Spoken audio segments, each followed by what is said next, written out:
Abasourdis, sidérés, les salariés de la Coursive sont sortis devant leur théâtre ce matin pour confier leur désarroi après le licenciement de leur directrice adjointe. Un vrai choc, beaucoup d'entre eux ont partagé avec Florence Simonet 30 ans de vie professionnelle entre les murs de la scène nationale. Je suis dévastée, attristée, choquée comme l'ensemble du personnel, je pense ici. Et en fait, Florence, c'était une personne humaine, une belle personne.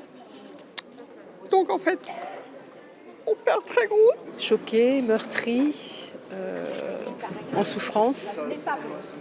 Une personne a été désignée comme un fusible après 29 ans de présence sans faille au service des artistes et des publics et comme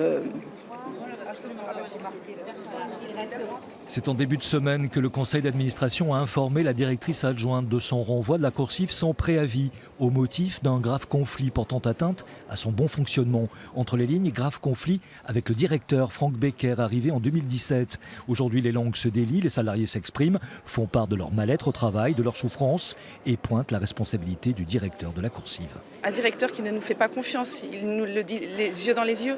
Il ne nous fait pas confiance et c'est justement ce qui justifie en grande part le licenciement violent de Florence. On voit des gens qui pleurent dans les couloirs, c'est pas normal. Et ça fait quand même pas mal de temps. On a alerté il y a pas mal de temps quand même, conseil d'administration. De nombreux artistes habitués de la scène nationale rochelaise ont apporté leur soutien à Florence Simonet, Bart Abbas, Jérôme Deschamps, François Morel. Beaucoup d'abonnés aussi ont réagi via les réseaux sociaux pour manifester leur soutien à celle qui a contribué à faire de la Coursive une des premières de France en termes de fréquentation. Si effectivement, collectivement, il y a une action, pourquoi pas effectivement retirer notre abonnement pour l'année 2019-2020. Un licenciement qui suscite donc beaucoup d'émotions et pas seulement du côté des salariés, lesquels se réservent la possibilité de déposer un préavis de grève pour les jours à venir.